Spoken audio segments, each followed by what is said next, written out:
Assalamu alaikum. This is Aizal Ahmed and welcome to Horror Discussions. Friends, آج کی horror story شروع کرنے سے پہلے میری آپ لوگوں سے ریکویسٹ ہے کہ پلیز میرے چینل کو سبسکرائب کر کے میری ویڈیوز کو زیادہ سے زیادہ لائک اینڈ شیئر ضرور کیجیے، اور اگر آپ لوگوں کے ساتھ بھی کوئی ہورر انسیڈنٹ ہوا ہے تو آپ لوگ میرے ساتھ اس ای میل پر شیئر کر سکتے ہیں۔ اور فرینڈز، آج کی یہ سٹوری بہت ہی زیادہ انٹرسٹنگ ہے، اس لیے اس سٹوری کو اینڈ تک ضرور سنیے گا۔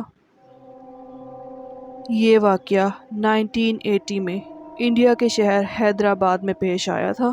اسلم اور نواز یہ دونوں کزنز تھے اور اپنی فیملیز کے ساتھ ایک ہی گھر میں رہتے تھے، اور یہ دونوں ایک دوسرے کے بہت اچھے دوست بھی تھے۔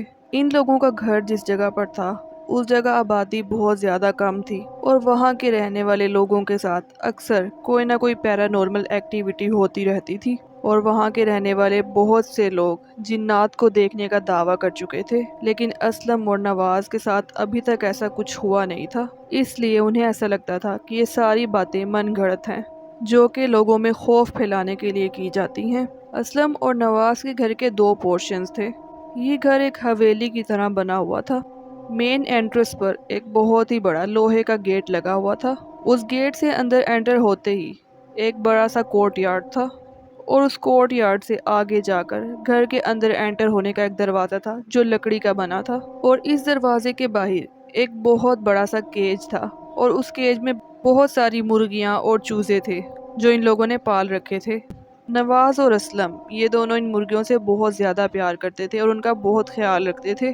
اسلم اور نواز اور ان کی فیملی رات میں بہت جلدی سو جایا کرتے تھے، لیکن ان لوگوں کی ایک عادت تھی کہ رات میں کھانا کھانے کے بعد یہ سب کچھ دیر کے لیے کورٹ یارڈ میں چارپائیاں بچھا کر وہاں پر بیٹھ جاتے تھے، اور کچھ دیر کے لیے سبھی فیملی ممبرز آپس میں گپ شپ کرتے تھے، اور اس کے بعد سونے کے لیے اپنے رومز میں جاتے تھے۔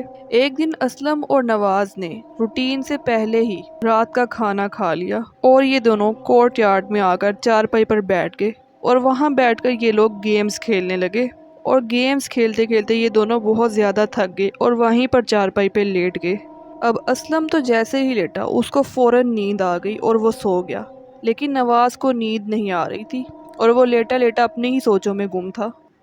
اور پھر اچانک سے نواز کو گھر کا مین گیٹ کھلنے کی آواز آئی، اور اس نے لیٹا لیٹا ہی دروازے کی طرف دیکھا۔ اس نے دیکھا کہ باہر سے ایک آدمی گھر کے اندر داخل ہوا ہے، لیکن اس آدمی کا سر نہیں تھا، وہ ایک سر کٹا آدمی تھا، اور اس آدمی کو دیکھنے کے بعد نواز کے ہوش اڑ گئے۔ اس کا پورا جسم سن پڑ گیا، اس کو کچھ بھی سمجھ نہیں آ رہی تھی کہ وہ کیا کرے، اور وہ آدمی آہستہ آہستہ گھر کے اندر آیا، اور جس جگہ پر مرغیوں کا پنجرا پڑا تھا وہاں جا کر غائب ہو گیا۔ نواز ان سب چیزوں کو سمجھ نہیں پا رہا تھا کہ وہ جو کچھ بھی دیکھ رہا تھا وہ سچ تھا یا صرف اس کا وہم، اور اس کو تھوڑی دیر کے بعد پھر سے کسی کے چلنے کی آواز آئی، اور جب اس نے دوبارہ سے دیکھا تو اس کو وہ آدمی پھر سے نظر آیا۔ اس بار وہ آدمی گھر سے باہر جا رہا تھا۔ اب نواز نے ہمت کی اور اس نے فوراً اسلم کو اٹھایا۔ اسلم نے جب نواز کی حالت دیکھی تو اس سے پوچھا کہ اس کے ساتھ ایسا کیا ہوا ہے جو اس کی حالت اتنی خراب ہے، تو نواز نے اسلم کو ساری بات بتائی۔ اسلم فوراً اٹھا اور دروازے کی طرف گیا۔ اس نے گھر سے باہر آس پاس ہر جگہ دیکھا، لیکن اس کو کوئی بھی نظر نہیں آیا، اور اسلم اور نواز فوراً گھر کے اندر گئے اور انہوں نے اپنے گھر والوں کو پوری بات بتائی۔ نواز کے تایا اور ابو فوراً گھر سے باہر نکلے تاکہ وہ دیکھ سکیں کہ وہ آدمی کون تھا، لیکن ان کو بھی وہ آدمی کہیں نظر نہیں آیا۔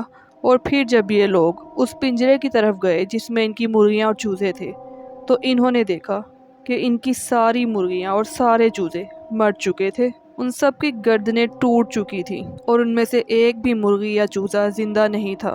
یہ منظر دیکھ کر سبھی گھر والے بہت زیادہ پریشان ہو گئے، خاص طور پر نواز اور اسلم۔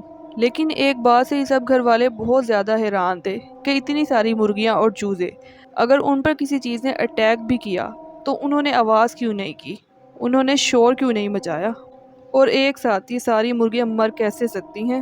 یہ بات اب ان لوگوں کے لیے ایک مسٹری بن چکی تھی، لیکن ایک بات تو انہیں سمجھ آ گئی تھی کہ نواز جو کچھ بھی کہہ رہا تھا وہ سب کچھ سچ تھا، اور واقعی ان کے گھر میں کوئی شیطانی چیز داخل ہوئی تھی۔ جس کی وجہ سے ان کی مرغیوں کی جان چلی گئی۔ اس واقعے کے بعد نواز بہت زیادہ بیمار ہو گیا، اس کو بہت تیز بخار ہو گیا اور پورے 1 ہفتے تک وہ بیمار ہی رہا۔ اس کو رات میں سونے سے بہت زیادہ ڈر لگتا تھا اور جب وہ سوتا تھا تو اس کو بہت برے برے خواب آتے تھے، شاید اس لیے کیونکہ اس نے اس سر کٹے آدمی کو اپنی آنکھوں سے دیکھا تھا۔ لیکن وہ آدمی کون تھا، کہاں سے آیا تھا اور کہاں گیا، اس بارے میں کسی کو کچھ نہیں پتا۔ اور اس واقعے کے بعد نواز اور اس کی فیملی نے باہر صحن میں بیٹھنا بند کر دیا تھا۔ یہ لوگ شام ہوتے ہی گھر کے اندر چلے جاتے تھے اور دروازے کو اندر سے لاک کر لیتے تھے تاکہ دوبارہ ان لوگوں کے ساتھ ایسا کوئی حادثہ نہ ہو۔ تو فرینڈز، یہ تھی ہماری آج کی ریئل ہورر سٹوری۔ ایک بہت چھوٹا سا انسیڈنٹ تھا بٹ بہت ہی زیادہ ہورر اور کریپی تھا۔ آپ لوگوں کو یہ سٹوری کیسی لگی مجھے کامنٹ میں ضرور بتائیے گا، اور میرے چینل کو سبسکرائب کرنا اور ویڈیوز کو لائک اور شیئر کرنا بالکل بھی مت بھولیے گا۔ تو فرینڈز، اب ہم ملیں گے کل کسی نئی ہورر سٹوری کے ساتھ، تب تک کے لیے اللہ حافظ۔